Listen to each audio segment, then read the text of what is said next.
They want to hear us talk about that. I do listen to the Office Ladies podcast though, because it's they still doing that? I was listening to it, but I've realized lately that I just can't listen to any podcast because I fall so far behind. That's it's Pam and what's her name? Pam and Angela. Angela. Yeah. Pamela. Yeah. Pamela. I ship it.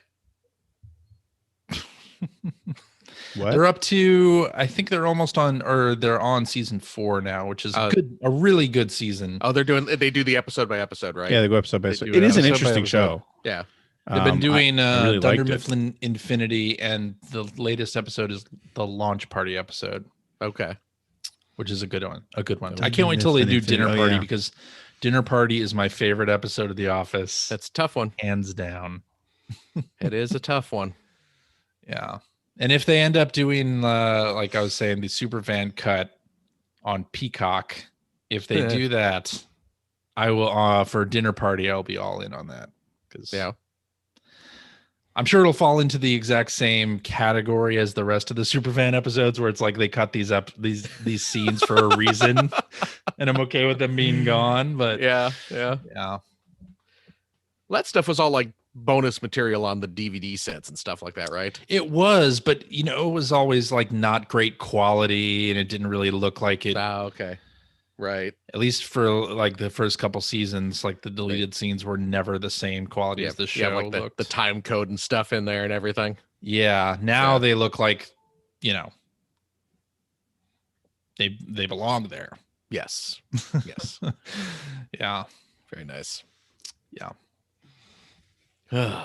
Anyway, what are we doing, a show or something? Yeah, I don't know. We're a podcast. Are you so you subscribe to Peacock now as well?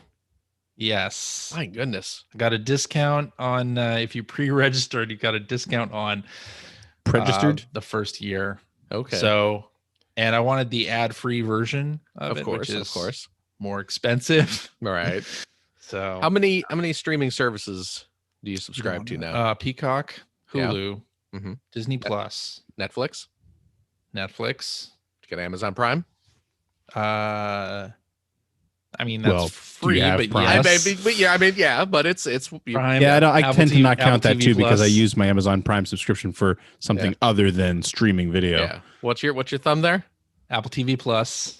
Jesus Christ! You do Apple TV Plus. Well, of course it's part of Apple. a bundle now. It's part of a bundle. Of course you do. So I did have a free year, which is still going on now because they extended it till February. But yes, Apple TV Plus is part of the. I subscribed to that Apple One package, which is a whole bunch of things in one, including Apple Arcade.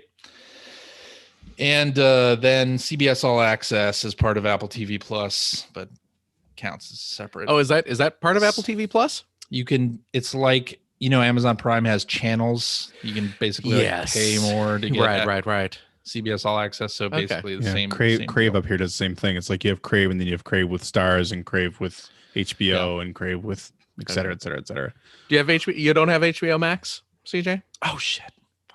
I guess you do. Okay, HBO Max. You don't have cable, right? I don't have cable now. Are you paying more now? He probably for your television than you were when you had cable.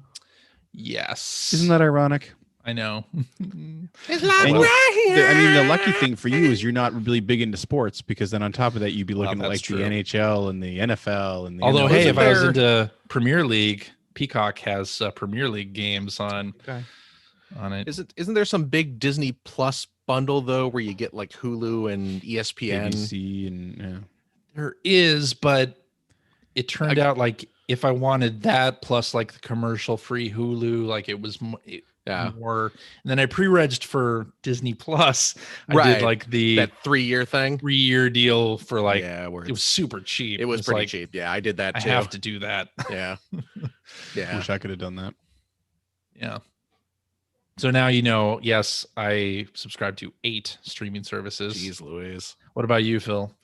Amazon Prime, but again, I don't watch anything on Amazon Prime. The only thing I've ever watched on Amazon Prime is Finn watched. There were a couple shows that Finn watched when he was a preschooler, and they were actually pretty good. But the only thing I've actually watched was the Tick series, the Peter Serafinowicz Tick, which you didn't watch The Boys. Haven't watched The Boys. I've heard The Boys is really good. I've heard The Boys is really watching good. The first episode of The Boys on a plane, and then it was really violent, and I was like, "Oh, I can't watch this." I've also because I've heard it's really good, and I really like Carl Urban. Yeah, but I've also heard that it's really kind of grim. Oh yeah, and I'm not you know. That's what DC movies are for. I got the news if I want grim dark these days. But yes, I have Amazon for the shipping, but I got that. Yeah. Netflix, Hulu. I don't think I've watched any Amazon originals that I feel like I would pay for that service outside of. Oh, I certainly wouldn't. If it wasn't for the fact that I buy a lot of crap off Amazon and just take advantage of the delivery, I would cancel that. But yeah, Amazon. Yeah, Netflix, Marvelous Miss Maisel is great. Somebody just mentioned that in the chat. That's Disney a really Plus. good show. Yeah, I've heard that too. Actually, Yeah. I've not watched it. But I really like it. And then we are currently subscribed to CBS All Access for the Star Trek stuff, but do it. Discovery just ended, so we'll probably cancel our CBS All Access until like the next Star Trek series pops up. Okay. But yeah, I think it's just those 4.5. Yeah, and I'm counting CBS as a half just because we do get rid of it when there's not specifically a new Star Trek series we want to watch. By the way, I really do like how Disney Plus puts first of all, like the little behind the scenes series they have on Mandalorian is great. Mm-hmm. Definitely worth watching. They brought out they did something similar. Well, not similar, but they've done a companion series for the Marvel stuff too, the Marvel Legacy. It's only like 5 minutes each, and it's only Wanda and Vision. Yeah, I love it because I've not seen those movies. No, and I don't it's know a great who Wanda idea. or But Vision like, are. yeah. So watching those is like, oh, okay, now I know who those characters are. Thank you. Yeah, I assume we'll be seeing that for the other characters that have their own series. But when I turned it on, it's like, oh, this is cool. Like maybe they'll go through all the characters. Like, no, just the two that have the show coming. It's just they're just kind of to get people. Yeah. But I like that. To remind people who these characters are. Or I like that a lot. Or introduce them. Or for weirdos like CJ who. Yeah. I'm not going to watch any of the Marvel movies, but I'll watch the Marvel series. Movies. It was funny, like at the end of the Wanda episode of that, it shows you like 8 different Marvel movies that she's in. You know what? You know what's crazy though is she's in a lot of those movies, but she's never like the main character. She's always kind of like just. I mean, she was a pretty pivotal character in. Civil War. She certainly. Yeah, I mean, she was a pivotal character, but actually, it was always Rise of Ultron too. But yeah, but it was never like it's not like here's it's not about her. Yeah, here's Iron Man who I definitely appreciated having that little 5-minute video.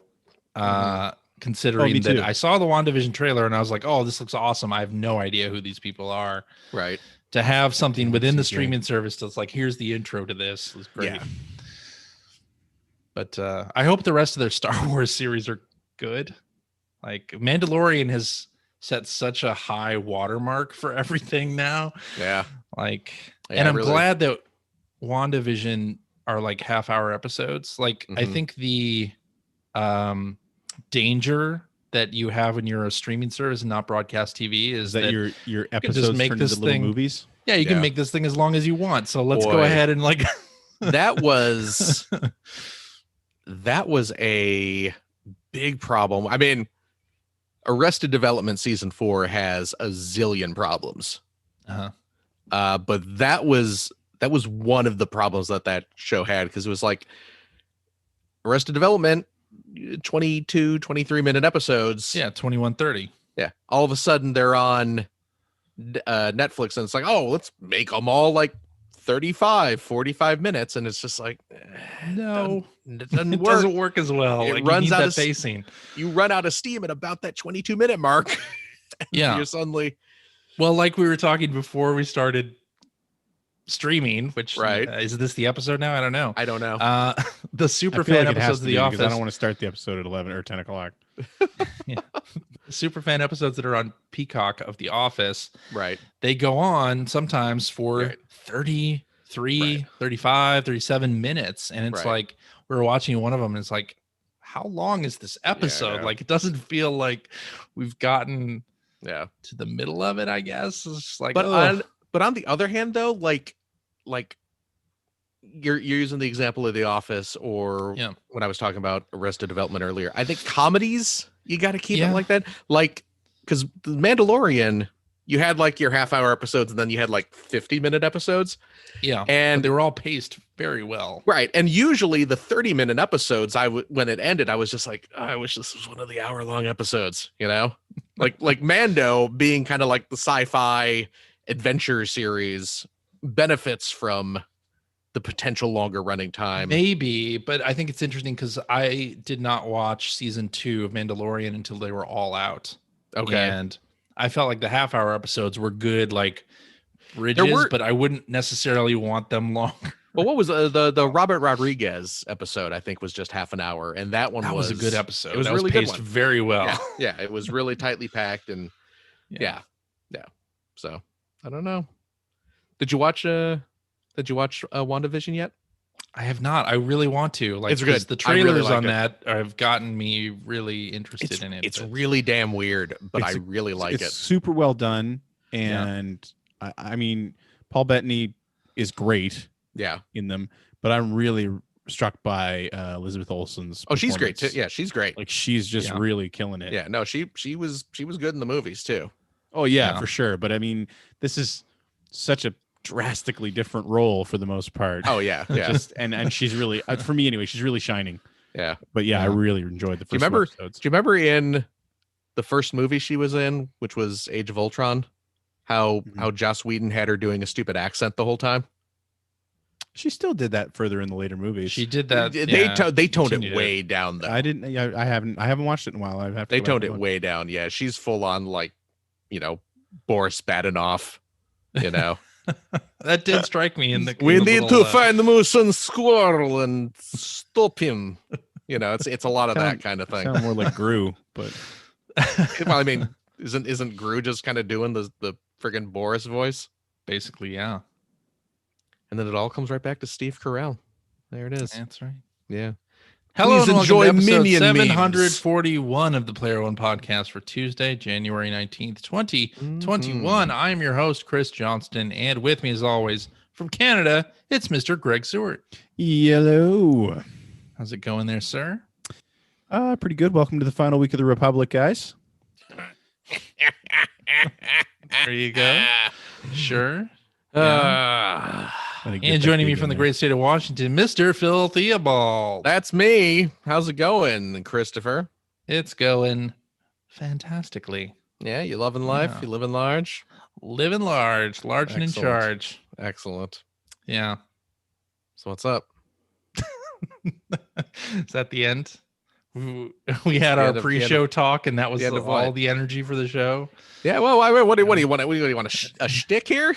Yeah. I was hoping. Do you need some young Obi-Wan voice again? Is that what you want? Please look forward to my upcoming series on Disney Plus. I'm sure you'll have a wonderful time. That's going to be an interesting one. We've got Hayden Christensen back. I mean, it's bound to be interesting. Yeah. No. You know what? I don't think so. You know what? I'll get Jake I don't Lloyd want to hear back. you defend Hayden Christensen. People give Hayden Christensen a lot of crap because he deserved it. I don't know if that was his fault. George Lucas is a crap director. He's a crap director, and he is terrible at Tell you what, go back and watch those movies. Watch Samuel L. Jackson in there. Samuel L. Jackson is an incredible actor, and he is terrible in those movies. I'm not saying that they were given Shakespeare to work with. What about Natalie Jimmy Portman Smits? Jimmy Smits, fantastic actor. She is terrible in those movies. Jimmy Smits, why is he there? Yeah. They're not all as bad as Hayden Christensen. They're pretty bad. I don't care what you say. They're not as bad as... I'm not saying they're not bad. I'm saying there are many subtle levels. I am very much looking forward to Ewan McGregor and Hayden Christensen. Are you really? Oh, absolutely. I am. You don't think it'll be bad? You don't think it'll be bad? I don't. Okay. I hope it won't. Will they talk about there we go. Plagueis? That's a little bit okay. I have holding out hope. I think it's gonna be good.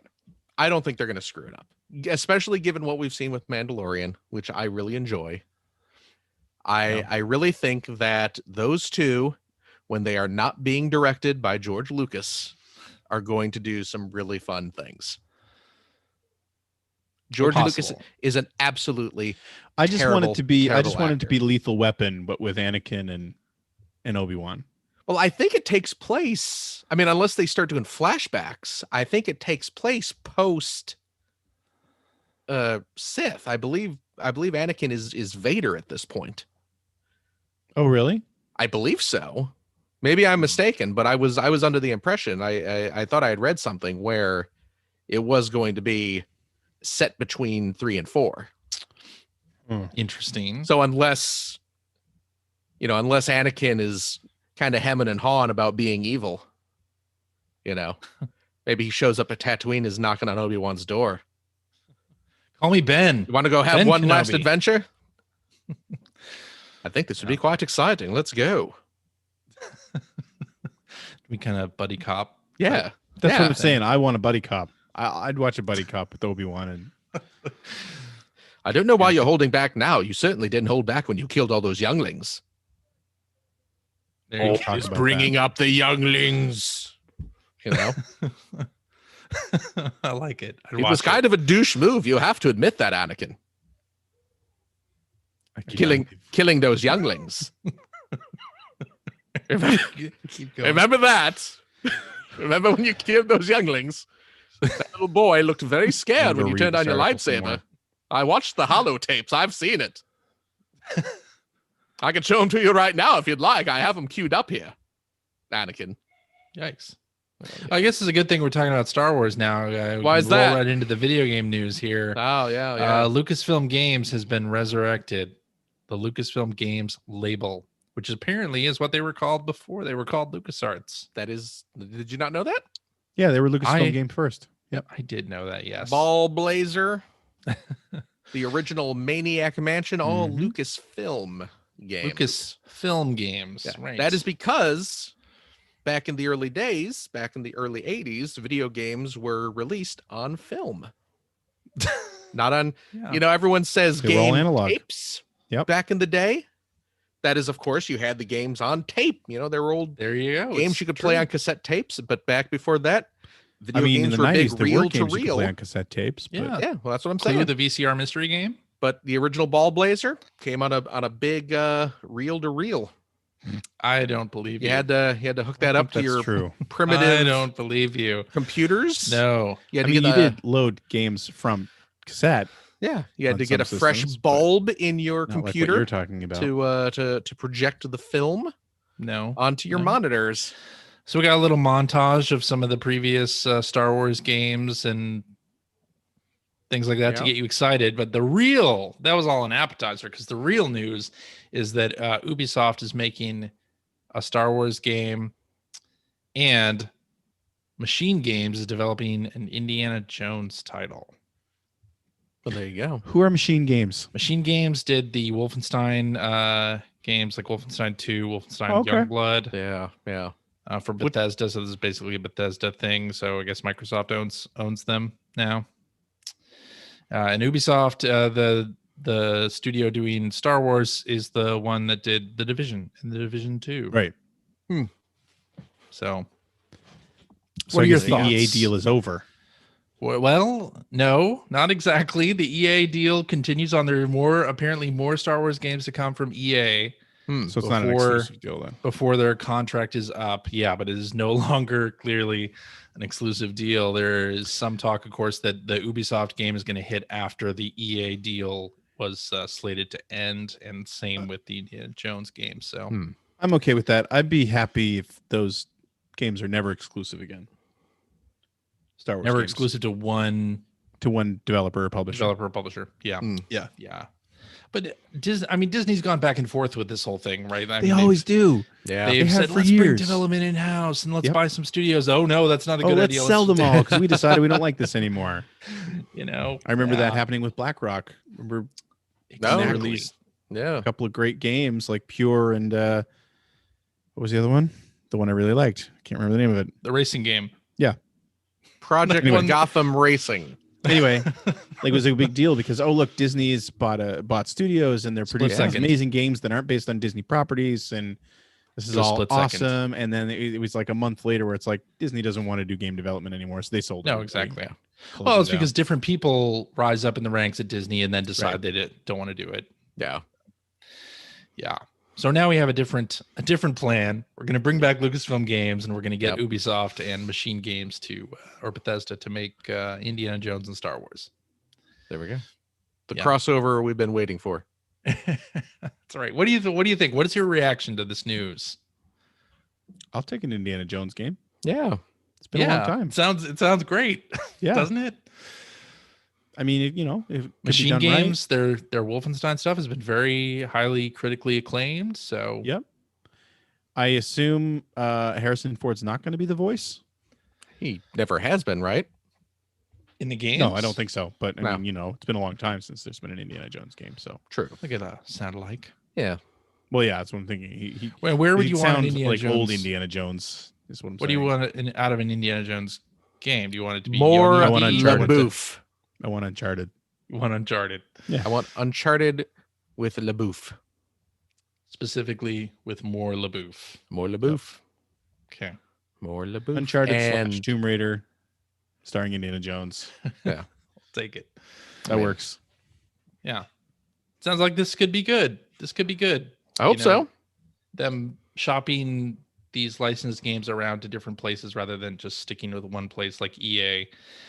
EA really didn't know what to do with the Star Wars license, did they? No, they didn't. They didn't. We did get Jedi Fallen Order out of them. We did get Star Wars Squadrons, which I think I really need to play Squadrons. Yeah, I got to sit down and play Squadrons. Yeah. I played like the first mission and it seemed pretty cool. Yeah. I just got to sit down and play the rest of it. The rest of it. I liked Fallen Order. It was good. I've heard it's good. It's on Game Pass now. I should. Oh, is it? I should play it. Yeah, it was fun. I liked it. Yeah. Yeah. Okay. But yeah, I'll play a new Indiana Jones game. I'm really indifferent to this news, to be totally honest. They're indifferent. I just different. Well, I mean, how many times have we heard, "Hey, there's going to be an Indiana Jones game," and then it just kind of peters out. Fizzles.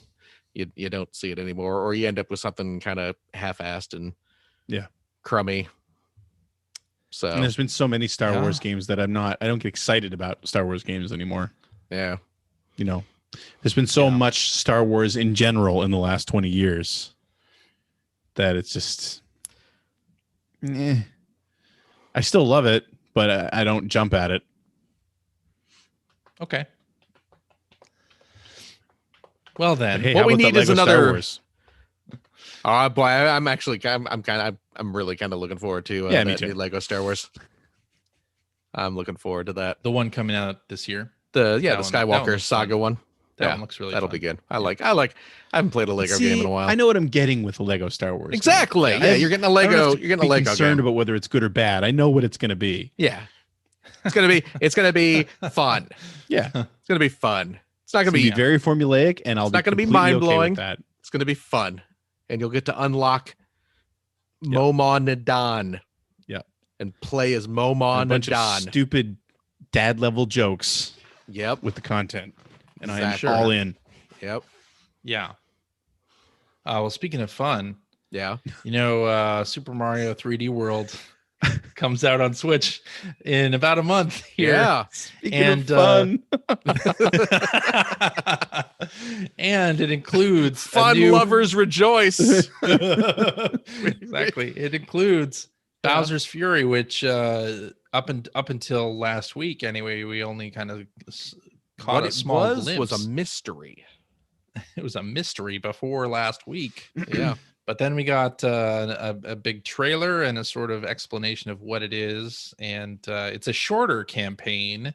Mm-hmm. And apparently, after a certain length of time, the Godzilla Bowser kind of rises up and you have to deal with him until, I don't know, if there's a sort of time limit on it or if you can do something specific to make him go away. But then the world turns back into its fanciful cat-filled self. So it it switches up the environment and turns it into like a dark version of itself. That's right. And I guess you're the saying, Japanese translation of Bowser's form in that is like God King or like God Devil King Bowser or something. Good. It's pretty awesome. You know what's crazy about this though? What's that? Is they're stealing this premise, this whole light world to kind of twisted dark evil world. They're stealing that from Gianna Sisters' Twisted Dreams. They're not stealing it from so Legend of Zelda: Link to the Past. I was gonna say, wasn't Dark World? Nope. Kind of. Nope. The worm has turned, and now Mario is stealing from the Gianna Sisters. This is not an original concept. Turnabout is fair play, as far as Nintendo is concerned. McDonald's Treasureland Adventure had a dark world in it. Did it really? No, I don't know. Maybe. You can't I'm just trying to think of like the brightest game possible. Didn't Mario Brothers 2 have a dark world in it? Subcon. Well, wait. No. Yeah. Well, isn't Subcon the name of the entire world in which Mario 2 is called? set? But there were dark world. Well, yeah, you go through the magic potion door. Yeah. You're in the kind of reverse shadow realm, but I thought Subcon was the name of the whole land, right? I thought really you might be right. And then it's because it's his shadow version is because he's sleeping. Spoiler alert. Oh wow, is that what that meant? Mario never made that connection. Did you really know that? You just figured that out? I never even thought about it. Subconscious, yes, because he's Subcon. I the get game's it. a dream. The whole game's a dream. Wow. Spoiler alert for Super Mario Brothers 2 USA version. The game's a dream. Yeah. I feel like one of those people who like doesn't know what Altered Beast is, and I just finally saw it for the first time. I heard that on a podcast once. So yeah, apparently in Bowser's Fury, you liberate some kind of lighthouse area, and then if you do a certain number of them, you can get a large bell, which will turn Mario into a large cat, and then you can supposedly defeat God King Bowser. That looks a little weird. Called Dynamaxing. Dynamaxing, yes. Yes. So we'll get to do that. Have we heard how long that campaign is? Short. Nintendo has been very smart about describing this Bowser's Fury thing. Like in every piece of marketing literature, they've said that it's a short experience to try to not get people's expectations up too high. This is what I told my wife when I proposed to her. Baby, I'm a short She didn't already know by then? You are very traditional, Phil. I didn't realize. Just a heads up. Just want to make sure you are aware. That's right. So not long is the answer to that. But Mario 3D World is a really long Mario game. If you've not completed it, it's a lot of content in there. CJ? What's that? Subspace is where the magic potion takes you within the realm of Subcon. Okay, yes. Now I get it. There we go. We're all set. Everything has been clarified. Yeah. But yeah, so we got a couple other Nintendo announcements as well. We got the announcement of a Mario Red and Blue Switch that is coming out on the same day as 3D World. Yeah. This is the first time that the middle unit, the central processing plus screen unit, has been offered in a different color. It's red. That's CP plus screen U. Something like that. Yes. And there's going to be a second Mario 35th anniversary pin set, which I've already messed up the missions on. What do you mean? I'm going to be able to get it. What do you mean you messed it up? Because you had to register to play the Splatoon Splatfest that ended a couple hours ago for two of the missions. I didn't do it. Do you? I mean, are there enough? I don't know if there are enough where I can still get it. I have to check. I was doing that as well, and I actually did sign up for, and I did play a match. In there, but I still have I have like 7 out of 22 now. Oh, really? I don't know if I'm going to be able to get it. Because I think that's okay. I got the pins that I wanted. Well, the second pin set is on everything like Mario 64 and up. You keep telling yourself that you got the ones you wanted, while I am rolling in complete the sets. Yeah. Oh man. Yeah, so no Nintendo Direct, but we did get a bunch of Mario news last week, which is good. And I like the way they did it, where they had the trailer for Bowser's Fury one day, and then the next day they did like a longer thing about Mario 3D World plus Bowser's Fury, and really explained what is going to go on in the mode. So it's cool. I did order said game. You ordered? I pre-ordered Mario 3D World. Mario 3D World. Yes, I'm very excited. I'm very excited about that as well, because they've changed some stuff too. It's like the game's faster now, and you can play more online aggressive with friends.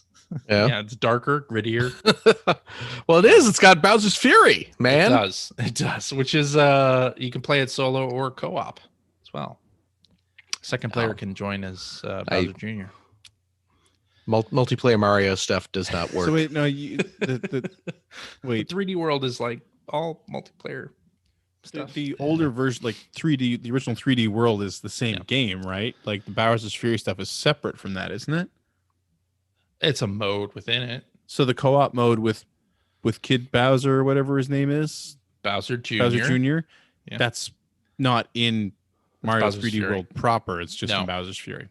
Yeah, okay. That's right. That is correct.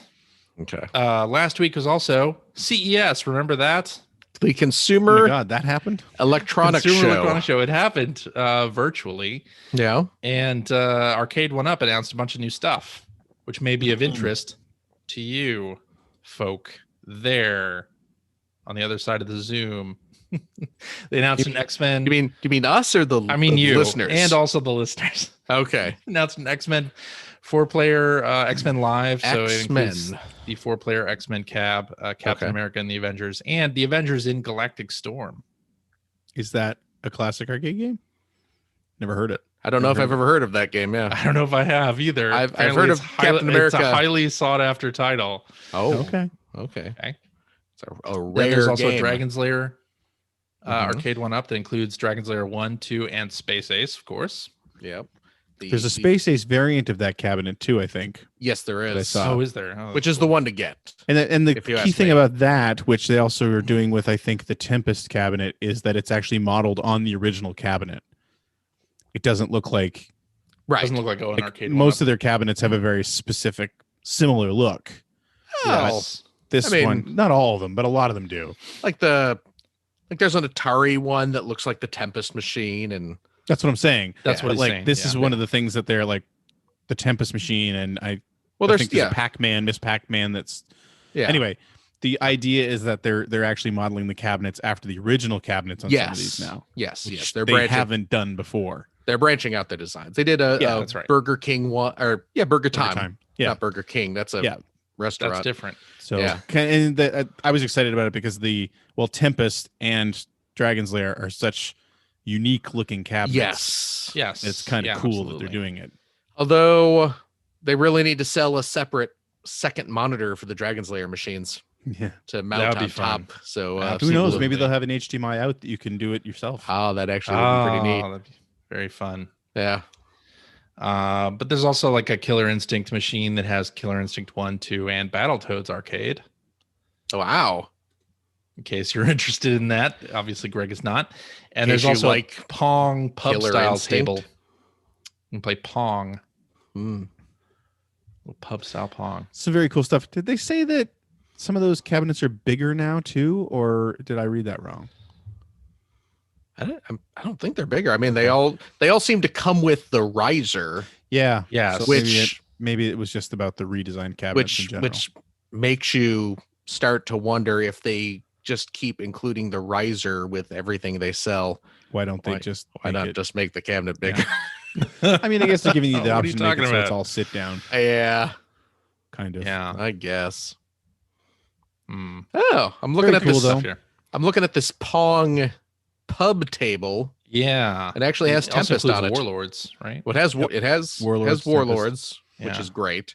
Yeah. But yeah, it has Tempest on there. That's which cool. is pretty cool. Yeah. But all right.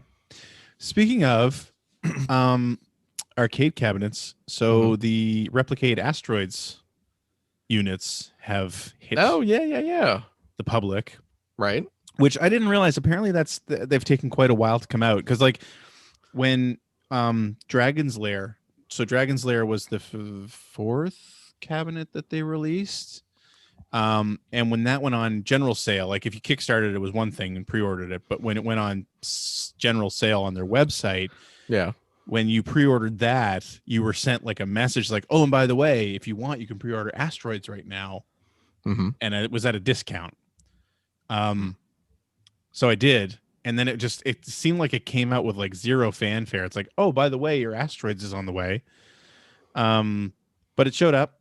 It's pretty cool. I mean, I like it because where that game doesn't have a joystick, right? Like anyone who's played Asteroids in the arcade, you only play it with 5 buttons. You don't play it with any joystick or anything. So they managed to keep all of the buttons miniaturized, so they look to scale to the actual machine rather than having a big old joystick sticking out of the front of the cabinet. And it plays really nicely. But one of the things that they did that I thought was interesting is that the console where the buttons are, actually it didn't, at first I thought like, this doesn't look like any Asteroids cabinet I've ever seen. It's very colorful. It's sort of a grid pattern. But then when you open the box, it comes with this sticker that you can overlay the console with this other design. That's a very 70s, tan and taupe sort of sci-fi 70s look, which I immediately recognized as the cabinets that I'd seen, Asteroids. And I watched a review, and I'm trying to remember the name of the actual company, but there was a company in the US that would create this updated art for arcade cabinets. I assume for the most part it was meant to be for conversion cabinets and stuff. So when you put a different game into an original cabinet, so you could change the side art, you could change the console art for the controls.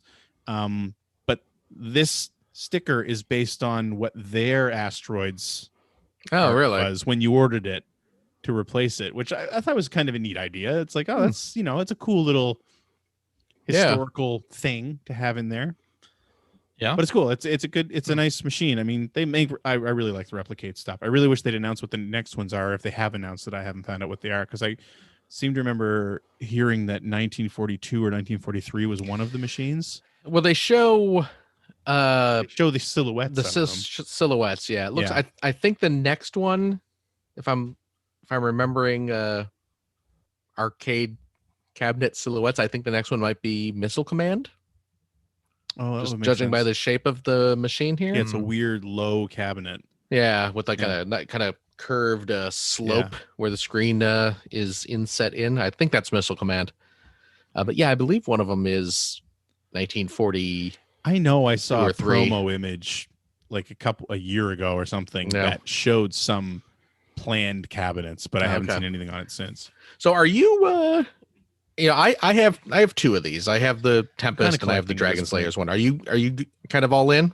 Pretty much, yeah. Okay. Which kills me that I didn't pick up that Centipede cabinet when I could. Yeah. Because it's like $600 or $700 now to get one of those, and that much now? Happen.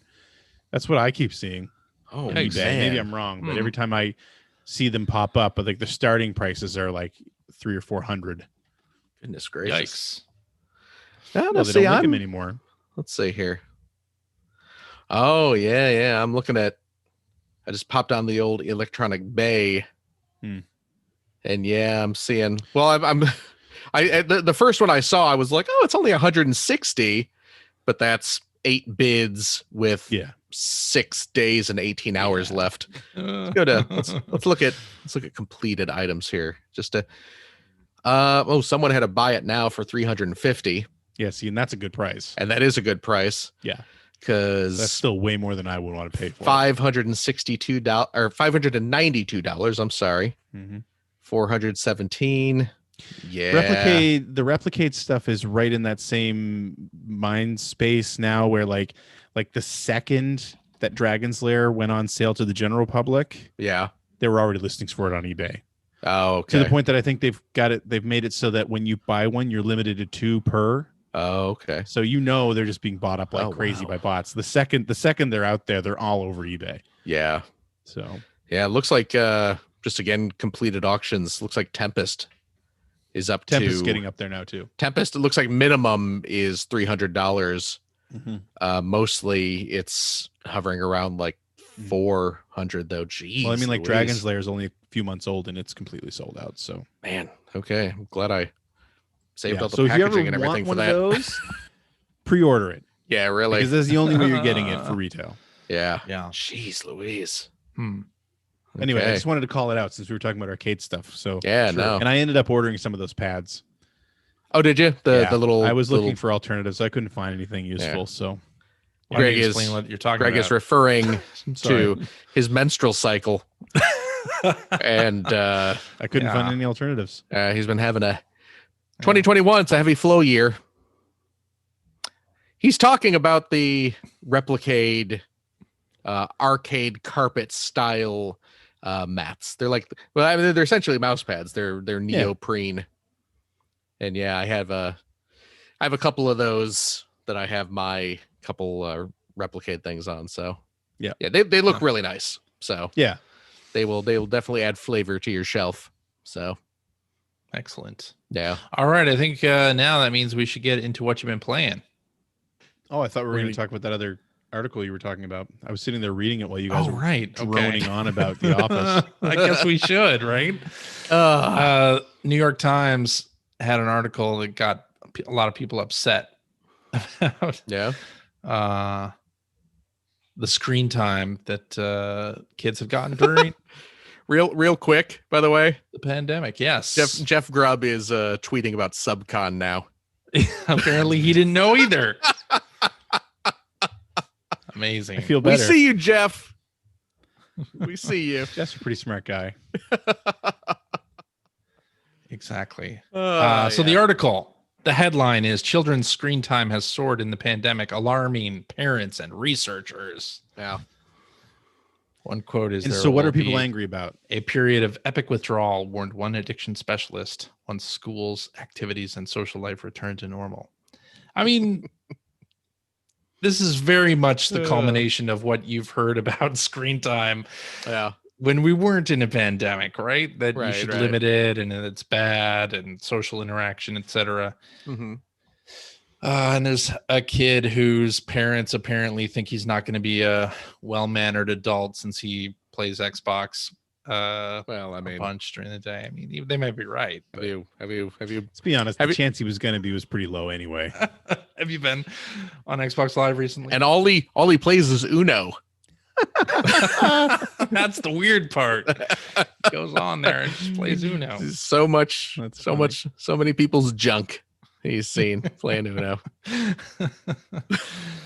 But yes, instead of doing things normal children do, like mountain bike and play basketball, now He's he plays playing Xbox. Yeah, what a weird thing. I'm pretty sure no kids today. I know, right? But anyway, I mean, I think we've talked I'd about like on to this see a show, percentage of kids who play Xbox versus kids who mountain bike. I have a feeling it's going to lean a little more towards Xbox. I mean, Yeah. I read the article and because I actually found a link to it that wasn't behind a paywall Yeah, while that's you the guys trick, were right? talking. And I mean, it's, that's not weird because what they were describing is exactly what I think we've talked about before. And what I Yes. did with my kids was I definitely loosened up the screen time limitations because they weren't Right. allowed to go out. They weren't allowed to see because their you kind of friends, have to, you know, right? so that was how they Exactly. were socializing. Yeah. But yeah, for sure. Well, I think this doesn't really been hard to wean talk them as off. much about the socializing part of this, where One a of the lot parents talks of- about it. okay, a lot of what kids are talking to their friends online, and maybe that's just while they're playing a game, or Right. yeah, But I mean, reading it too, like, I don't know. I get irritated about the whole parents who seem like they they aren't capable of creating limits again. Like, I know it's going to be hard, Sure, but you know, you're still the parent. Nope. but Greg, once that cat's out of the bag and you can spend 40 hours playing Xbox, there's no going back. Yeah. Can't get that toothpaste back in the tube. I mean, yeah, you try. That's the thing that kills me. But I don't know. When you said that people were getting upset about it, I was curious what people are actually upset about. If it was the same people who are all screaming that, you know, oh my God, they dared to call games addictive. They're absolutely addictive. Yes. That's 100% I think true. The people who are getting upset about it are the people who don't usually read the New York Times and also probably spend more time on online forums or Twitter than and probably don't have kids. Right? Yeah, maybe. I don't know. I didn't see this as anything special over the articles that have been, you know, that we've seen over the years without the pandemic. Yeah. So. Yeah. We did. I mean, obviously we loosened up Finn's screen time. Yeah. But, you know, we did end up doing was we limited, we put limits within that expanded screen time. Like, you know, he can only watch so much YouTube a day. You know, we don't want him sitting in front of YouTube watching friggin' YouTube jackasses. YouTubers are screaming and you know, thing. They absolutely I would are. much prefer Charlotte watch something on Netflix or something on Disney Plus than unfiltered kids YouTube. I think he has an hour of YouTube that he can watch a day. You know, and he can watch. You know, how do you monitor that? Do you just monitor it the old-fashioned way, or do you have? There's an app. Really? It's you know, it's not even an app. It's just like a Apple Screen Time. iOS screen time. Yeah. Oh, and and it'll send you a warning once that you can actually hit. You can actually set a timer. So we can go into like the family account, and when there's Finn's name, and we can just say YouTube, and you can set it YouTube so that it'll shut off after 15 minutes or an hour or whatever. So 15 minutes and an hour are the only. Are those the only two options of time? Because I think it's either 15 minutes, an hour, or all day. There's no in between. It's because I think we were originally going to do like. Oh God. I think we were like we had talked and we were just like, oh, let's 45 minutes. I think we were going to do 45 minutes of YouTube a day, and then you go in there and it's like, oh, 15 minutes an hour, or the floodgates. So we were like, okay. I used to use this thing called Kids Locks, which is still available on iOS. Kids Bop. Kids Locks. Mini Pops. You're talking about the Mini Pops. That's right. Yes. Which was good, but then like it sort of sets you up as if you're like an enterprise, like a company, and you have like a provisioned phones. Okay. Where you can like monitor what things are useful and not. It's Kids Lock. Kid Lock. Kids Locks is what it's called. Kids Locks. I think. With an X. Kids Slocks. Kids Slocks. Kids Slock. KIDSLOX. Kid Rock. This is about Kid Rock. Let's not. No, it is definitely not. Okay. And that was pretty good. You can set it like app by app, which is nice. It would probably be a good idea to limit Kid Rock's usage of YouTube. Yeah. That's true. Yeah, actually. Yeah. And Apple's screen time is not as good. As good. And you can't like get in there and really like edit use of particular. It's just not as granular as I'd like it to be, honestly. Rare instance of CJ criticizing an Apple product. I know, right? It has to be really bad. Yeah. Like when normal people look at it, it must be awful. Yikes. Yikes. Watch Ted Lasso on Apple TV Plus. There it is. Great show. Anyway, we should get into I had to even it out. See? Even it out by praising an Apple product. Boy. Anyway, let's get on to what you've been playing. I did like Mythic Quest. I like that. Good. Yeah. That was a good What's show. Mythic Quest? That's on Apple. That's Apple TV Plus. TV That's Plus. the like fake Ubisoft or whatever. Isn't it? Yes. Isn't that show partially funded by Ubisoft? Funded by partially co-produced with Ubisoft. Yeah. It's a Rob McElhenney. Yeah, sitcom Always Sunny. about a game development studio. That's it's quite good. Yeah. It is. It's got the dude from Always Sunny. It's got Ashley Birch is in it. Yep. It's got F. Murray Abraham in it. It's got Danny Pudi from Community. Yep. Yeah. It's a very good show. Yes, indeed. Yeah. All right, Phil. You want to kick us off with what you've been playing? Well, let me tell you what I have been playing this week. I don't know if you have heard about this. There's a game that came out about 10 years ago. It was out for a while. It was Once Upon a Time in the Land of Toronto. It was removed from digital storefronts, which was the only way it was available due to rights running out and things like that. And they have re-released it. What I think you mean to say is corporate tyranny. Yes. Censorship. First Amendment rights being I violated. love that eye roll from Greg. It was just a really long eye roll. That was great. Yeah, somebody should make a gif of that one. Scott Pilgrim versus the World, the game, complete edition, the official game of the movie. Was just the comic book. Edgar Wright's Scott Pilgrim versus the World, the game complete edition. Complete edition, the official game of the movie based on the official comic book by I came across Brian my Lee copy O'Malley. of King Kong for the 360 the other day. Oh yeah? With that ridiculous title on it. I love it. Peter Jackson's King Kong, the game of the movie. The official game of the movie. The official game of the movie. Official game. Yeah, It's not one of those bootleg ones. This wasn't like when there was like a zillion fake Lord of the Rings games. It's like, no, this one's Actually, licensed by the book. Yeah, I was gonna say that was a thing. This one's based on the Ralph Bakshi movie, but it is a Lord of the Rings. So, Scott Pilgrim game came out again. It did. Much to my delight, I loved that game. I've been talking it up for weeks, if not months, on this very show. And now it is out. On my birthday, it was released. How many times have you bought it so far? For crying out loud. Yeah. Well, are we counting the times I bought it back in the day? Count it back in the day too. I think I only bought it once back in the day. I think I only bought it for PS3.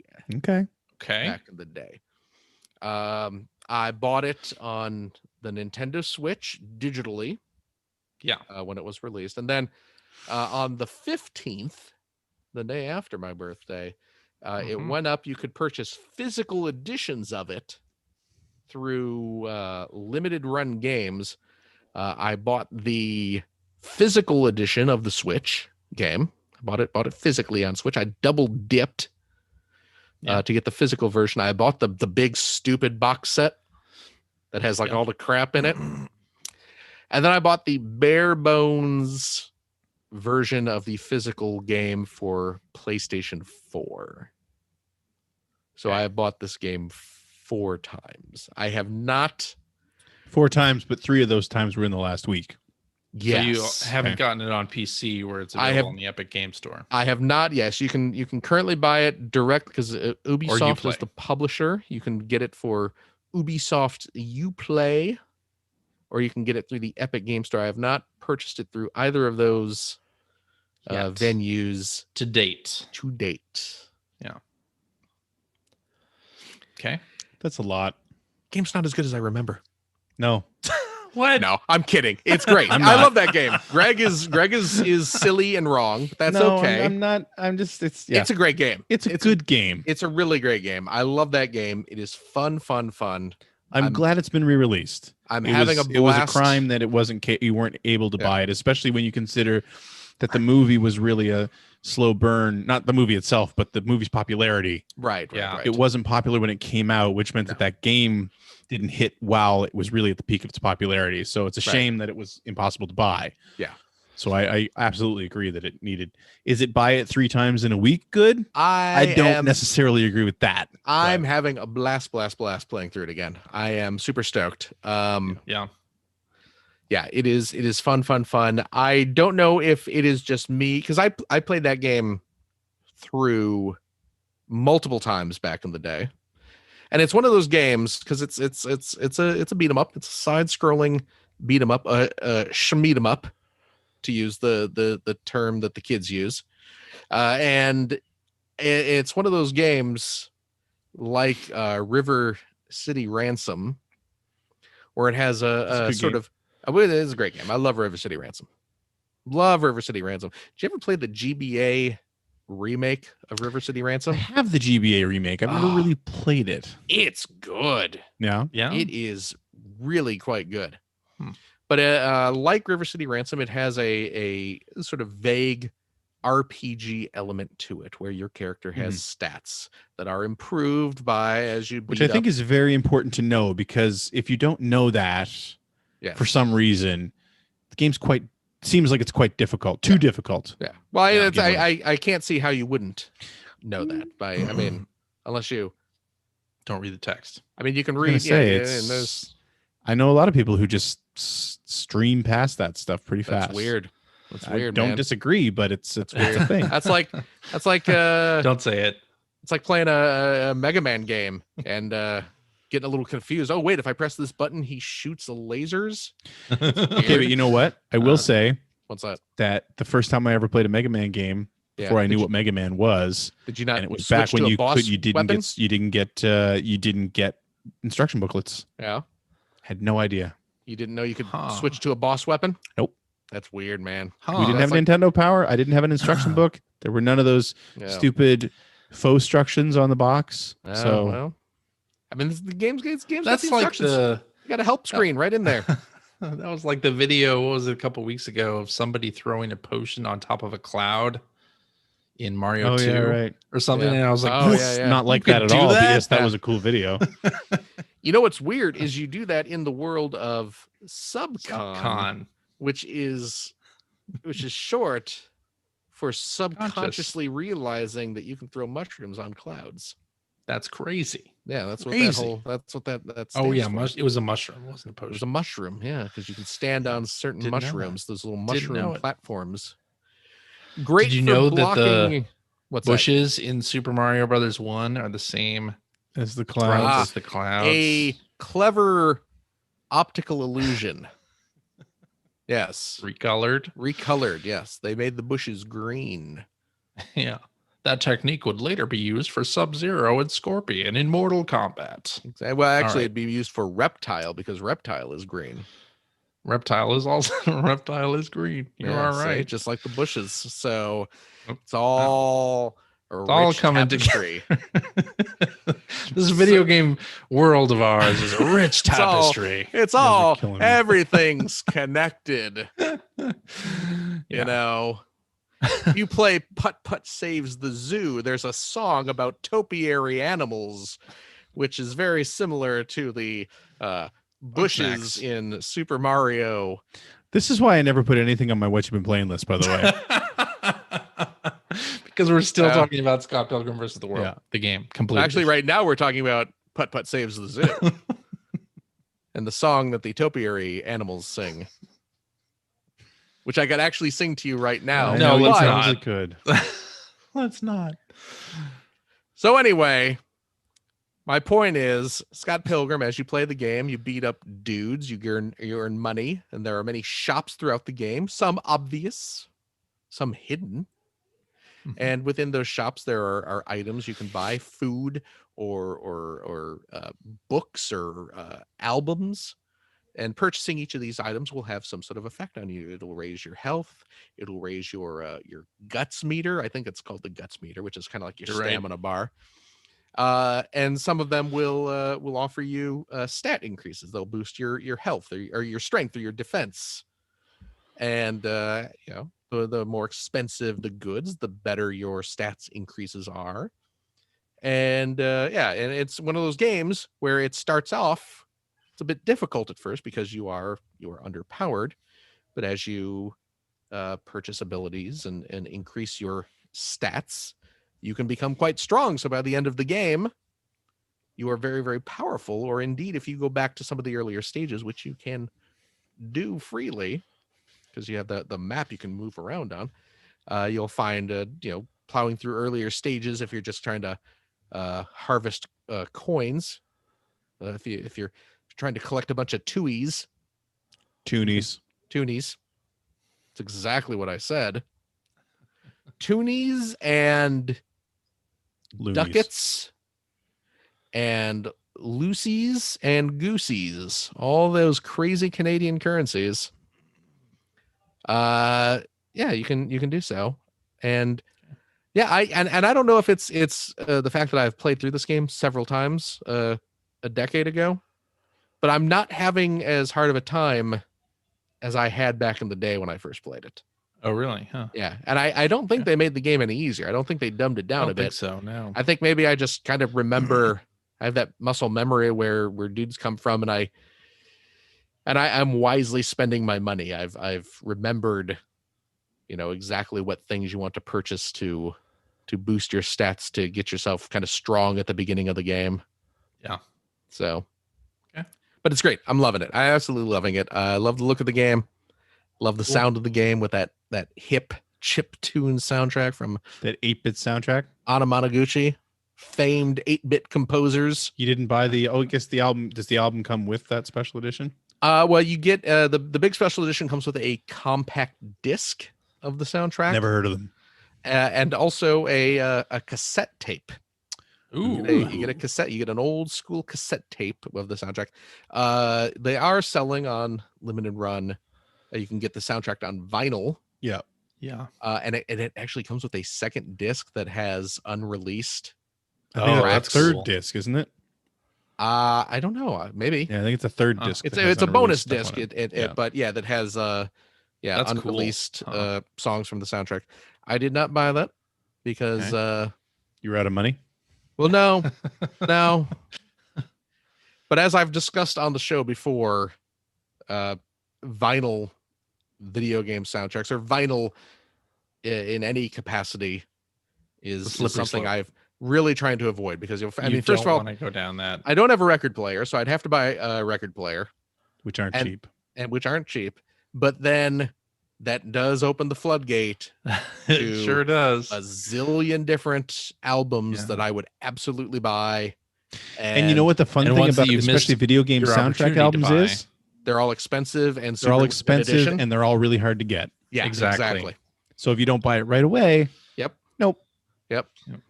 So there have been so many instances where I've seen an album that I would love to have, video game and not video game, and every time I've just had to bite my lip and just nope, can't do it. I did just pick up the Big Lebowski soundtrack. Oh, did you?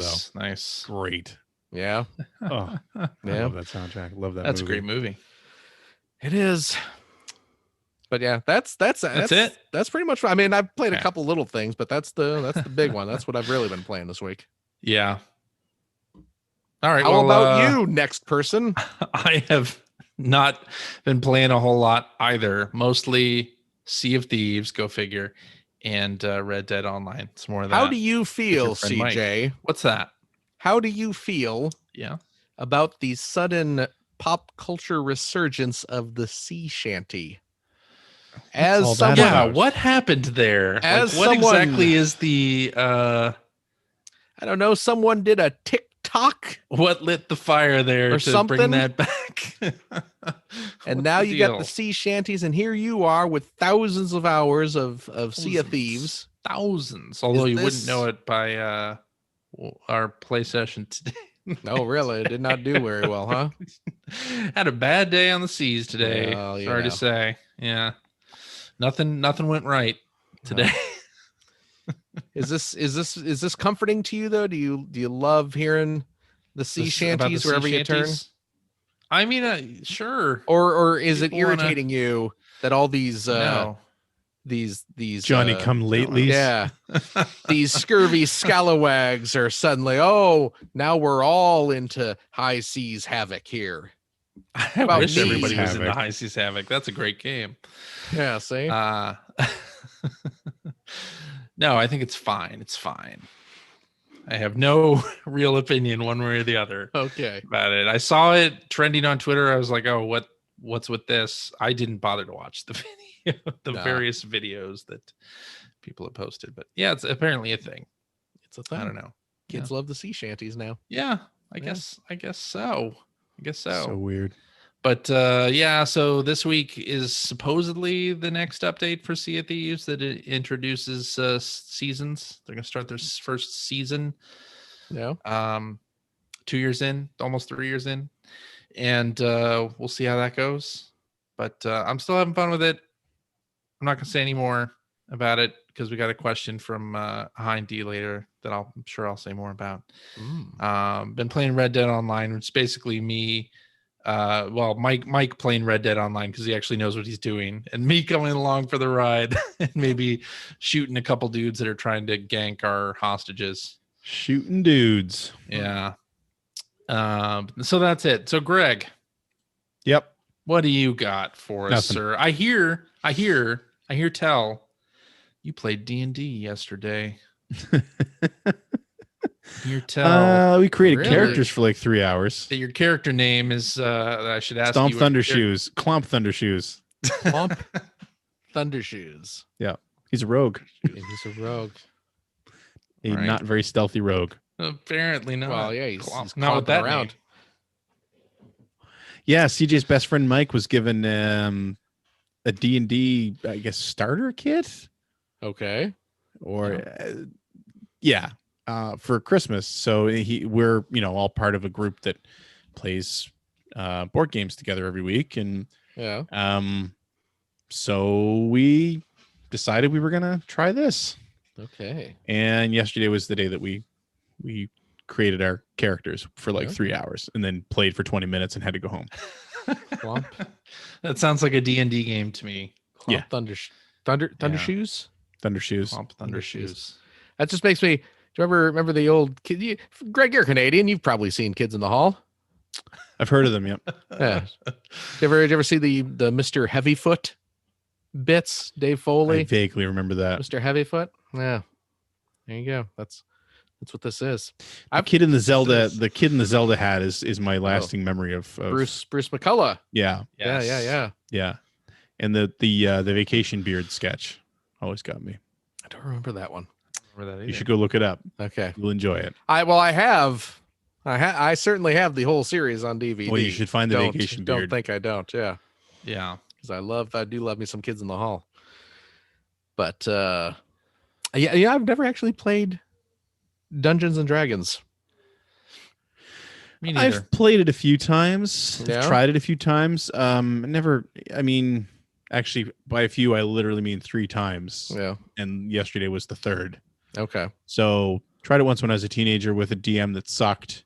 Yeah. So it wasn't a good experience. Tried it once again a few years ago with a DM that relished making your life a living hell. So it wasn't a good experience. So now we've got. It's important to be playing with like-minded people. Yeah. With D&D. Mike's trying to ease us into it, so it should be good. Okay. Is it like my image of Dungeons and Dragons was completely the IT crowd formed? No. The beginning of E.T., where it's you're gonna say that Tom Hanks movie. Which I have a bootleg of. I killed somebody. I totally have a bootleg of that. I think that's on a streaming service somewhere. Is it really? I want to say it is. Oh man, I forget exactly what it's called here. But my experience with Dungeons and Dragons Mazes and Monsters is that what it is? Monsters. Yeah, colored by the cartoon Dungeons and Dragons. Oh yeah, awesome! I remember watching that cartoon. That's a great show. Yeah, apparently, I haven't watched it, but apparently, like the writers and then the voice cast actually like did a final episode, quote unquote, like fanfic sort of final episode because there was not one to the actual Saturday morning. I know they did like some European country did a car commercial like 2 years ago or something like that is based on the Dungeons and Dragons cartoon, but it's really it's actually fabulous. Is it really? It is, because it's live action, and they have kids dressed up as the characters from the cartoon, and like they they fight the evil bad guy, I forget his name, from the cartoon, and they actually get home, because that was the whole point, was they were trapped in the D&D world. And they get home thanks to the power of this SUV or whatever was in the ad. In the cartoon, they got on a roller coaster, the Dungeons and Dragons roller coaster, and then they got transported to a fantasy land where the dungeon master helped them discover their powers. But apparently there's some kind of like animated finale to it, which I need to track down. It sounds cool, but anyway. Here we go. Greg, I am did you have anything else? Not really. I mean, I'm playing anything new this week, so it's kind of a dry week. Not for news, not for video game news. Everyone was scared about Scott Pilgrim. I know, so they they moved their releases away. Yep. Yeah. But Hitman 3 comes out this week, so I'm excited about that. All right. Apparently the Scott Pilgrim game has been selling really well. Shouldn't be a surprise, for exceptionally well. Like in its first 3 days, they've sold more of that game than like anything else that they've ever had, or something like that. Limited run, right? 40,000 units of it or something like that. Yeah. Crazy. Yeah,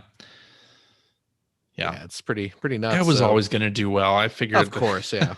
It was just a matter of time before that got re-released. Good for them. So yeah, absolutely. Good for everyone. Good for limited run. Good for Ubisoft for allowing it to happen.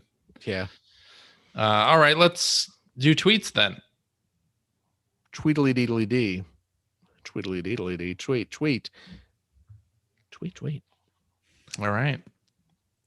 He rocks in the treetop. Oh, this one is from listener Rob, who says, I recently rolled credits on La Mulana Switch and enjoyed it for the most part. I knew the general gist of the game going in, but had I done more research before buying and knew better what to expect from the outset, it would have sounded daunting and I might have passed on playing the game altogether. Here's the question. When was the last time a game ended up being longer or more involved than what you expected, but something, be it stubbornness, genuine enjoyment, curiosity, or sunk cost fallacy, compelled you to finish it anyway?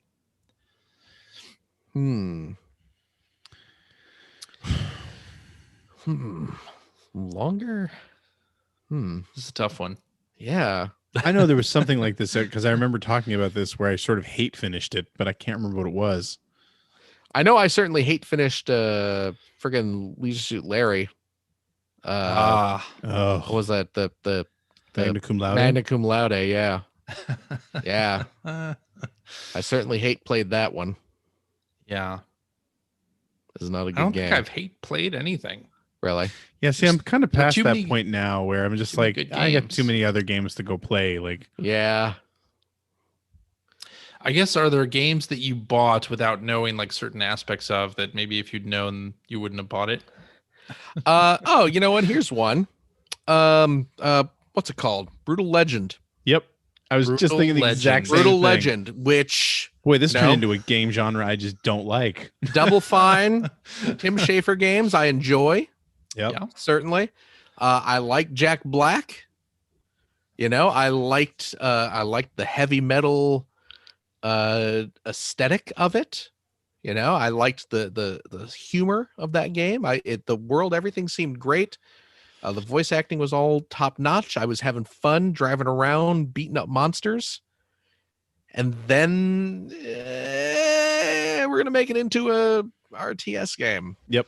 And not a terribly good RTS game. And hey, guess I stopped playing it. The interesting thing about that is that No Clip did a documentary. Well, it's not really a documentary. It's Tim Schafer talking about the games that Double Fine's put out over the last 20 years. And when they get to Brutal Legend, he talks about how they made it as a multiplayer RTS, and then EA kind of didn't want to market it as that at all, like never mention in the marketing that it's an RTS. Yeah. Which I did that game a huge disservice, because on one side, it peeved people off who don't like RTS, who bought it because they like Double Fine stuff. And then the people who do like RTS had no idea that Brutal Legend was an RTS in actual fact, and then they didn't buy it. So it was like bad things on both sides of that. But it's like, it doesn't turn into the RTS until you play the game for I know, half a dozen hours or so. It started development as a multiplayer only title, and then EA had them like make it a single player game instead, and the tutorial that they had was turned into the story mode of the game. Like, it's a whole thing. It's like it just sounds like it wasn't a very good situation really on any side of this thing. Do you think they'll make Brutal Legend 2 now that they're part of Microsoft? I don't know. Probably not. I mean, they might get to, though, right? Like, if they have the freedom to do what they want. I mean, I know they're doing Psychonauts too, but isn't kind of like, I mean, from what I understood, was they kind of weren't into the idea of sequels for the most part. Apparently, Brutal Legend 2 was in like a pre-production state. Yes, I remember hearing that. Yeah. So they had planned a sequel at one point. Yeah. But walked away from it, or rather EA probably walked away from it. Right. Yeah. But I don't know. Anyway, I don't think I've had a game where I bought it and not there's been games where I've rented them thinking that I would get one thing and got another, which Back to the Future for NES, piece of That's a bad game.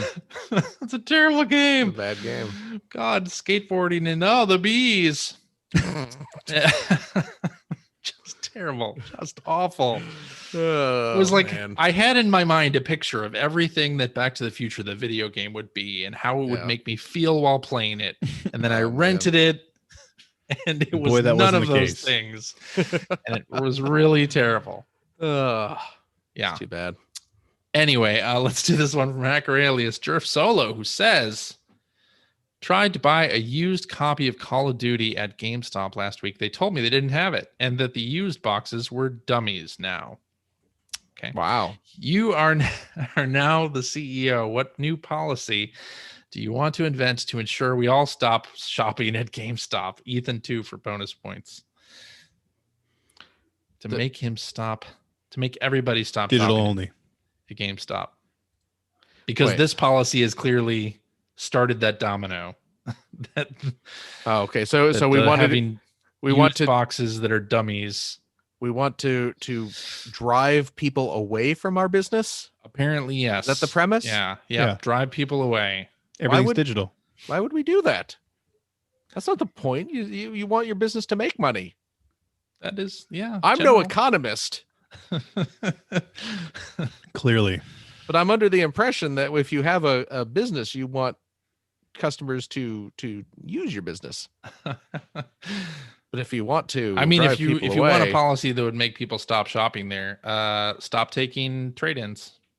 Yeah, really. That'd be the end of that. Yeah, that actually would. That's probably your most effective and quickest way to kill that company would be. Because there is some precedent for that. You remember? Have you ever used Gazelle? Do you know what Gazelle is? They're kind of like elk or deer. Oh, I knew that was coming. Gazelle is like, they're very fast. I know that. Electronics trade-in company where you send in your old iPhone, they give you money or whatever. Okay. Or PCs and things. Anyway, they closed that side of their business. They no longer will pay you for your used stuff. They only sell used stuff. Okay. Now. So it's where do they get the used stuff from? I don't know. That's weird. That's the thing of it. Huh. Anyway. Yeah. Because that's where I'm imagining. This is all purely me just talking out of my tuchus here, but I would imagine that that used software sales are where GameStop is making most of its money from. I would yeah. assume, yes.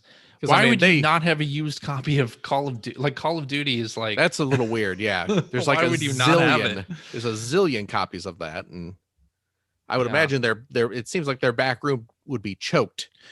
I will say copies that's of- the exact same choked with policy. copies.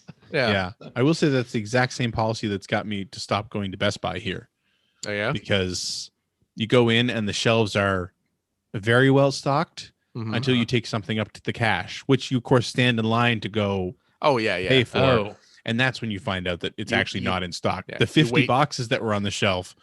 I mean, yeah, the boxes are empty. That's not weird. Like, if you got electronics out, sometimes Right. you have them in the back.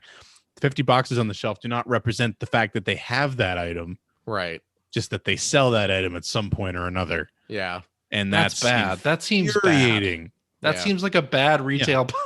Especially around In especially general. around the holidays when Yeah. you're standing in line for a decent amount of time. Yeah.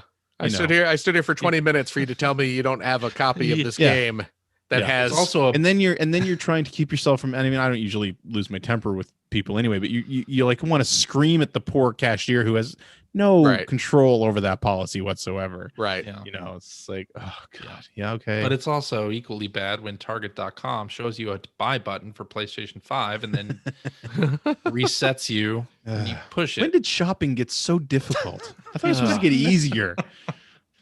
Yeah. I give you money, you give me a thing. Oh, man. Apparently that's not how it works anymore. Yeah. All right. Yeah. Let's do this one from Hacker Alias. I finally watched, who says favorite video game show like X-Play you wish would come back. What about fave vid game centric YouTube show? That you wish would come back, or just in general? Either one. I would love to see Electric Playground come back in a more complete form. It's kind of It kinda never left. Vic's still doing a lot of stuff on EPN on Yes. YouTube, and it's Yes. good stuff. But he had, like, before the pandemic hit, he was actually broadcasting a more complete show where he was on a set at I think it was a local university, like an art really? school, which was kind of neat. And but I mean, the old school, when he was in a set and they had guests and they were traveling around, and he had sort of teams of people out and about getting footage from all over the place. Yeah. It was a good Yeah. show. They made a good show. Doesn't help that he's like one of the most likable people in the world, but well, of course. so it doesn't hurt is what I meant to say. It doesn't help. Doesn't Doesn't hurt that he's one of the most likable people in the world. It's true. But yeah. Let's see here. GamePro TV is my answer. Jeez. Game Pro TV. Is that I the- never is that saw the- that. Was that the one with JD Roth hosted that? Of course it was. Yeah. Yes. JD Roth, host of Funhouse, Host of TV's Everyone's Funhouse. Well, favorite no, just regular Funhouse. kids game show that was not Double Dare. Funhouse. Definitely not Double Dare. No. I used to watch Don't Funhouse mistake so the much. two. You know what? Yeah, I honestly don't watch a lot of, or didn't watch a lot of video game shows like X-Play and its ilk. Or GameSpot TV. Yeah, I Yeah. never really did. I don't know if that was just a symptom of me kind of being in Yeah. the games press and I think thus that's part of it. not really caring because I've already seen all this stuff. I started to watch them more after I left Ziff Davis because I was Yeah. looking for outlets to write for. Oh yeah. I wrote for X-Play for quite a while. Oh, okay. So, Well, there you go. yeah. You know what? You know what I used to watch that I loved? What? Oh, This Nintendo was- Week. Or Nintendo Nintendo Week was so Nintendo great. Week. Yeah, Nintendo Week was the old Dark one Gary. before. Nintendo Week. Yeah, with Allison and Gary and Dark Gary. Oh man, that Was a good so much great fun. show. so good. It was so stupid. Yep. So It stupid. was so stupid, but it knew it was stupid. That was my And- favorite thing about the Wii for the longest Yeah. time because for a while there, I just I don't want to play Yeah. anything on the Wii. Nothing on the system appeals to me, Yeah. but I would tune into Nintendo Week Oh. every single week. every week. They knew they were stupid. They reveled in it. Yeah. It was so silly and Such dumb a shame when they got rid of it. and hilarious. Yeah, it was a shame because friggin' Nintendo Week is gold. Yeah. But what I was actually going to say Yeah.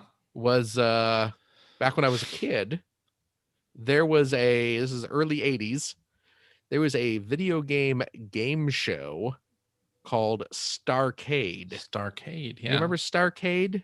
I don't know. It may not have been a Canadian thing. I don't remember it being on CJ, TV do you remember here. this? I do, yes. Starrcade was like a legit game show. It set up like a game show. It had the trappings of a game show, where the host, they would have two kids on, so instant interest, for 6 or 7-year-old Phil, because he's watching kids his age on a game show. Yeah. And the host would ask them questions, like trivia questions about arcade games, and they would usually they'd have like monitors showing the game, and the kids would answer questions about the game. And then they would have like a round where the kids would actually go and play games. They'd have like, you guys are going to play Cubert for 2 minutes or whatever, and whoever gets the high score gets points or something like that. And so you would watch, they'd have like the cameras so you could, so you could watch the kids play the games, like kind of an over the shoulder kind of thing. And it was great.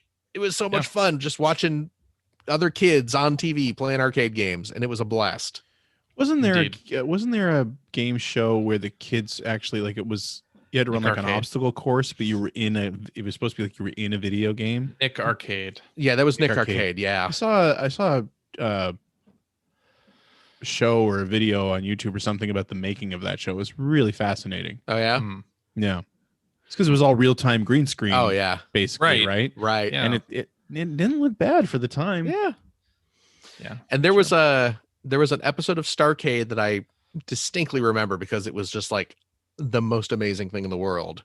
There was a Dragon's Lair centric episode where that was, because usually it was like, there were multiple games that they would have the kids play throughout the course of the show, but this particular episode, all they played was Dragon's Lair. And in addition to the kids playing it and answering the trivia questions, they also had a pro Dragon's Lair player kind of off to the side, just playing the game during the course of the show. And every now and again, they would cut over to the expert, and they're just like, oh, let's go check in on the pro player, see where he's at. And, so you'd get to watch kind of like later in the game, which, in 83 or whatever was kind of a rarity, because you had to be good to get to the end of that game. And yeah, it kind of culminated at the end of the episode with the pro player getting to Singe's lair and beating the game. So you got, they showed the ending of the game, which was amazing back then. Cool. Yeah. Not easy to get to. No, you didn't have to stand there at an arcade to see the end. Yeah. Hoping someone better than you went through the whole game. Watching that before going to school. And then, you're on the bus talking to all your friends about. Wasn't Starrcade on Saturdays? I don't remember. I remember it being like a weekday before school thing, but I mean, this I was, don't remember that. Yeah. A zillion years ago. So I might be wrong about that. Yeah. But yeah. Alrighty. Next question, I guess. Sure. You good? Okay. Let's wrap it up with this one from Hacker Alias Behind D, who says, just started playing Sea of Thieves for the first time with a few friends. Had fun, but we really had no idea what we were doing. Any tips for beginners? How do we see cool stuff? We didn't even see any other players. Well, let me tell you. CJ and his best friend Mike. Behind D, you've asked a great question here, and I'm so glad that you're playing. Download a better game. I'm so glad that you're playing this. Rare did a video back a couple months ago that was everything you need to know about playing Sea of Thieves, and it hits you with a lot of stuff because there's a lot of things in that game to understand. There's a lot of like really sort of obtuse systems in the game. Hey CJ, the best thing for you to do How long is this going to go? Because I'm going to go to the bathroom. Like 5 seconds more. 5 seconds more. Okay. The best thing to do, I guess I'll hold it. Invite somebody who plays Sea of Thieves to your crew and have them show you a few things. Namely, invite me. Oh wow! There it is. That's right. Wow. Look at that. I've taught expert players like Insipid Ghost, Mr. Badbit, and Hometown Hero how they It's got a list of better references at Sea of Thieves, and I can teach you too. Just kidding. For the low price. The low price. If you are a Patreon backer of the $10 tier, CJ will join you for 1 hour. No, I will join. I will Sea of Thieves tutorial. Anyone who wants to learn how to play, just shoot me a message on Twitter. Visit cameo.com/Siege of Thieves. You know how they had Fortnite coaches? Why not? CJ will give you a private lesson. Although it's a good thing I wasn't streaming today. So bad. Anyway, that's it. That's it. I think that's a show. I think we're good. We are the topiary creatures. We're very pleased to meet you. I forget how the rest goes, but that's how it starts.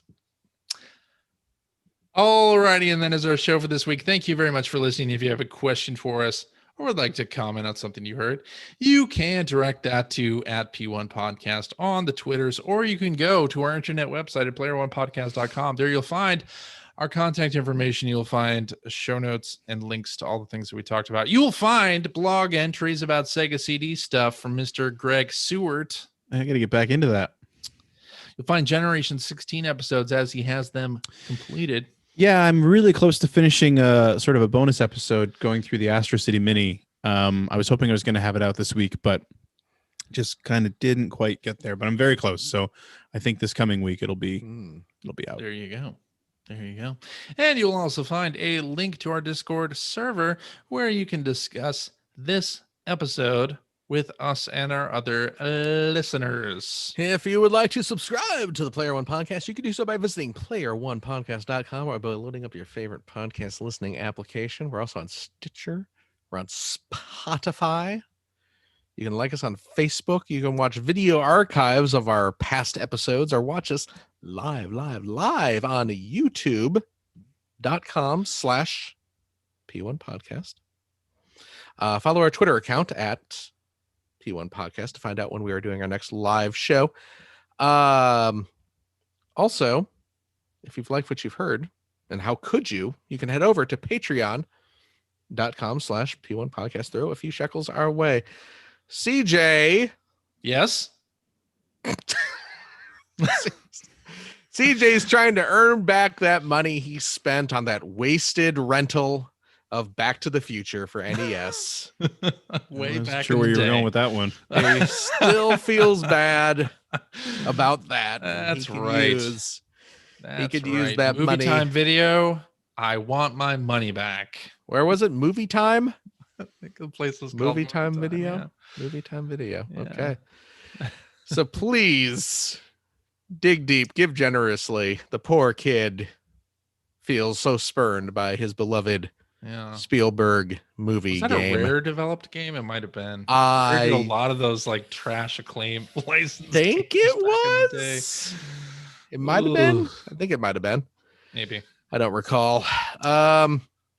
But you know what? If you are a Patreon supporter of the $5 tier, Cheap. you do gain access to a weekly bonus episode. We recorded right after this one where we play games, crack wise, do all the fun stuff we can't do on the regular show. True. Thanks to the government suppressing our First Amendment rights.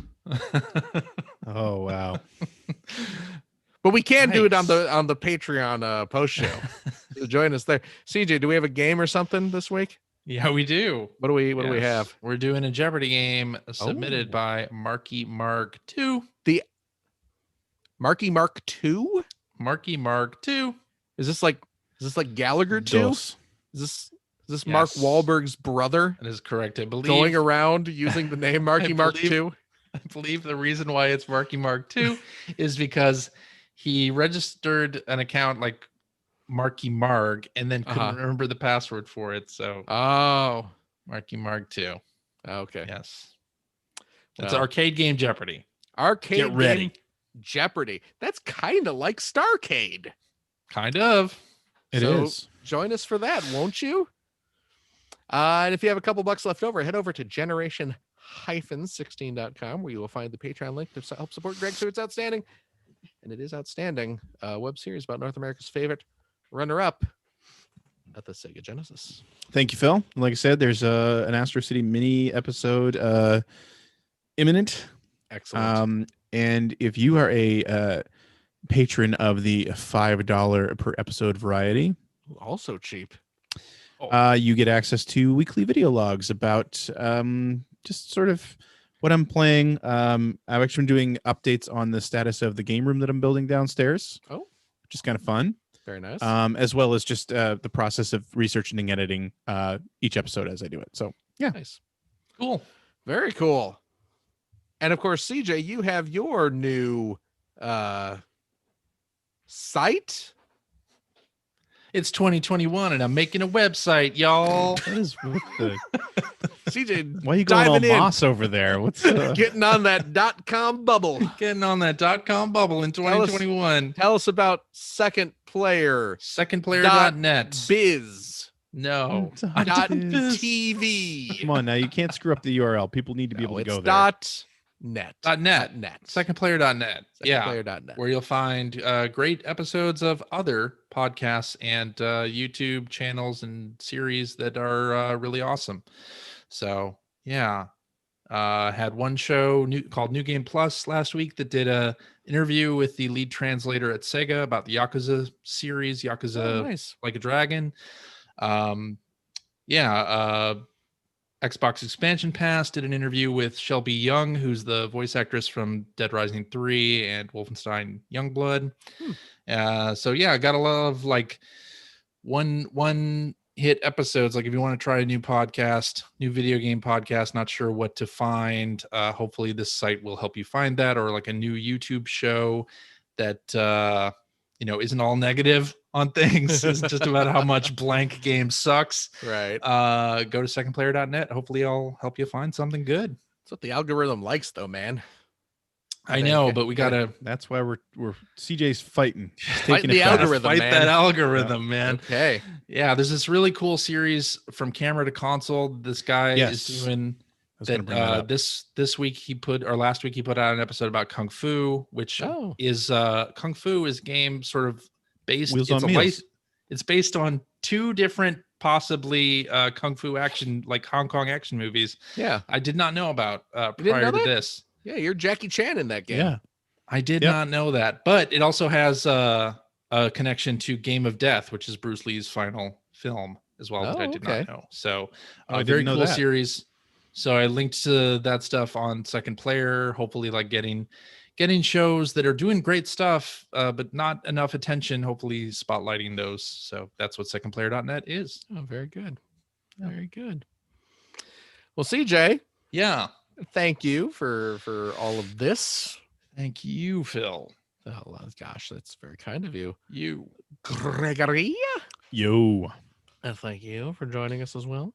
Thank you, Philip. Of course. And of course, our wonderful, wonderful listeners, every single one of you. Thank you for joining us these many years. We hope you will join us for these many more. Ugh. Don't bring it down. Come on. You know what I realized today? Man. Come on. You know what I realized today? What's that? I am now 46. Yeah. You're old. I am 46 years old. I thought about that the other day. It's like, God damn, all of my friends are either close to 50 or in their 50s. Well, when did this happen? And here's the really terrible part, though. Okay. Yeah. I'm old. I'm quite old. But I also realized that there is a solid chance. And we know I eat like trash. We know I don't take care of my body. Yeah. But there is still a solid chance that the amount of time that I have been alive, which has been a long time, is more than the amount of time you've got left. Well, it's I could theoretically have to do that all again. It may not be. I may have to do all this crap all over again. Medical science is wonderful. I mean, you know, it's not out of the realm of possibility that I could live to 92. Yeah. Well, you know, Betty White, your country? I don't know. You? Betty White is 99. Betty You White know, is Betty White. That's She's people- lived a better life than you Yeah. have, though. Well, I mean, let's be fair. we know that. Yeah. But I mean, that long stretch of time where I've been doing all this crap, I may have to do it all again. Well, no, I mean, as you get near the end of it, though, you won't be Gee capable whiz. of doing most of the things you're doing now. Gee whiz, though. You'll barely be able to play Mega Man 2. Yeah. Ugh. Well, no, that'll be muscle memory. What a hassle. Yeah, I mean, it's already muscle memory. My goodness. Any game he You'll be able to plays, play he'll be it playing blindfolded. Mega Man 2. I'm just saying this whole being alive thing is a hassle. Phil, it's Yeah. awful. Say What a stuff like dark that. note to end a show on. It's God. a hassle. This reminds me a couple weeks ago when you announced the death of a family member. It's like, Good night, everybody. Happened. see ya. We're all marching towards the crypt, my friends. Get used to it. It's almost Get been a used to it. year of COVID-19. You know what? I'm becoming more I guess I'm becoming a nihilist. Am I becoming a nihilist? Oh man. Oh boy, nihilist Phil is gonna be a hoot. Yeah, I can't wait. That character starts next episode. Let's hold on. What's the anime loving nihilist? That's what. Oh, yeah, he's friends with anime loving prospector. They're gonna. he loves the moe. They got an apartment together, and boy, the adventures that they're gonna have. How moe can you go? Have you seen this Attack on Titan? That's Anyway. not moe. Well, no, the nihilist is into the moe. So. Oh, okay. Yeah. The Gotcha. prospector, he likes the shonen type stuff and things. You're you know? right. You're right. And that's Shonen and action. that's where Oh my God, can we end the episode, please? that's where the odd couple kind of fun comes into play. Never ends. Already. CJ, Greg, Yeah. listeners, thank you all so much. Again, friendos, take care of yourselves, take care of your family, your loved ones. Wear the masks for crying out loud. Please do. Immunizations are coming up. Mm. I'm Get in ready. line. Get No in time line, soon. dudes. And I guess we'll see you